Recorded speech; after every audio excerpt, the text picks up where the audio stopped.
통원기간에도 휴업손해를 받을 수 있다. 여러분은 알고 계셨나요? 휴업손해는 입원기간과 통원기간 모두 받을 수 있습니다. 지금부터 휴업손해에 대해 자세히 알아보도록 하겠습니다. 휴업손해 산정 방법은 자동차보험 약관에 다음과 같이 명시되어 있습니다. 부상으로 인하여 휴업함으로써 수입의 감소가 있었음을 관계 서류를 통해 증명할 수 있을 때에만 휴업기간에 피해자의 실제 수입 감소액의 85% 해당액을 지급함으로 적힌 것을 볼 수 있습니다. 약관에서 말하는 관계 서류란 세법상 관계 서류 또는 객관적으로 인정되는 자료입니다. 이 내용을 기준으로 한 가지 예를 들어보겠습니다. 피해자 A씨의 직업은 노래방 웨이터이며 주 수입원은 이용객이 지급하는 팁입니다. 사고 발생일로부터 직전 90일 평균 소득은 500만 원이었으나 500만 원 중 30만 원을 제외한 470만 원은 팁 소득으로 세법상 증빙이 불가한 소득이었습니다. 이때 피해자 A씨는 보험사에 소득 500만 원을 주장하였으나 불인정되었는데요. 그 이유는 470만 원의 소득은 세법상 증빙되지 않아 불인정된 것이었습니다. 그러면 피해자 A씨는 소득 30만 원을 기준으로 휴업손해를 평가하게 되는 걸까요? 피해자 A씨처럼 소득이 평균적이지 못하거나 소득 증빙이 불가하거나 도시일용 노임단가보다 소득이 낮은 경우에는 도시일용 노임단가를 기준으로 휴업손해금을 산출하게 됩니다. 도시일용 노임이란 무엇일까요? 도시일용 노임은 교통사고, 배상책임 등 손해배상 사건에서 손해액을 산정할 때 소득 입증이 어려운 자에 대하여 적용하는 임금이며 대한건설협회에서 매년 2회 발표합니다. 도시일용 노임단가보다 급여가 높다면 소득증빙 서류를 제출하신 후 소득을 다시 평가해야 합니다. 또한 투잡 또는 쓰리잡으로 여러 사업체에서 소득이 발생하였으나 이 중에서 일부 소득은 소득 신고를 하지 않아 세법상 입증 불가한 소득인 경우 이 소득에 대하여 불인정합니다. 2024년 상반기 도시일용 근로자임금은 자동차보험 약관 기준 314만 4,412원이며 휴업손해액은 1일 8만 9,091원입니다. 자동차보험사와 법원 기준의 차이와 산식에 대해서 이번 영상 설명글에 자세히 적어두겠습니다. 다시 보험회사의 약관으로 돌아와서 산정방법 항목을 보면 휴업손해는 입원 기간만 인정한다는 내용은 나와있지 않습니다. 부상으로 인하여 휴업함으로써 수입의 감소가 있었고 이를 증명할 수 있다면 휴업기간 중 피해자의 실제 수입 감소액의 85%를 지급합니다. 휴업손해는 입원기간뿐만 아니라 통원기간도 인정됩니다. 단,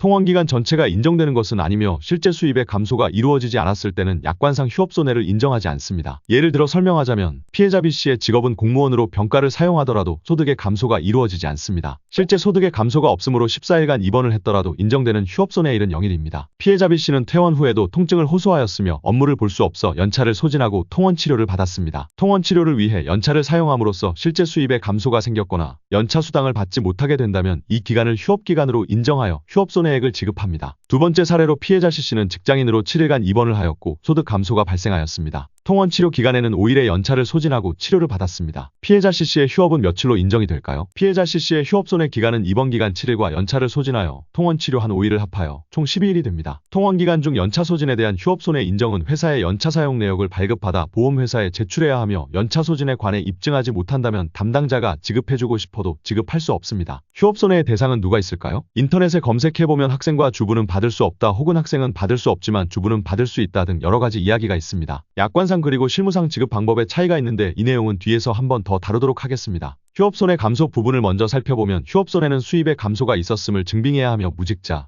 유아, 연소자, 학생, 연금생활자, 그 밖에 금리나 임대료에 의한 생활자는 수입의 감소가 없는 것으로 하여 휴업손해를 지급하지 않습니다. 주부는 수입의 감소가 있는 것으로 하여 앞에서 말한 도시일용 근로자임금을 적용하여 휴업손해를 지급합니다. 또한 약관상 취업가능 연한은 65세를 기준으로 하며 법령 단체 협약 등 관련 규정이 있는 경우 취업가능 연한을 달리 보며 보험회사가 필요로 인하여 요청하는 자료를 피해자가 직접 받아 제출하여야 합니다. 실무상 휴업손해 인정과 약관상 휴업손해는 어떤 차이가 있을까요? 법원은 무직자와 대학생의 휴업손해에 대해 인정해주고 있지만 보험사는 무직자와 대학생의 휴업손해에 대해 불인정하는 추세였습니다. 최근 보험사의 실무에도 많은 변화가 생겨나고 있는데요. 무직자, 학생, 공무원은 약관상 휴업손해를 지급하지 않는 것이 맞으나 실무상 무직자, 학생, 공무원 등 입원을 한 기간만큼 휴업손해기간으로 인정하고 지급하는 추세입니다. 원칙상 소득의 감소가 없었다면 보상하지 않으므로 이 내용으로 담당자와 다투지 마시고 이번 사고로 금전적인 피해가 발생하였음을 어필하여 지급해줄 것을 요청해보시기 바랍니다.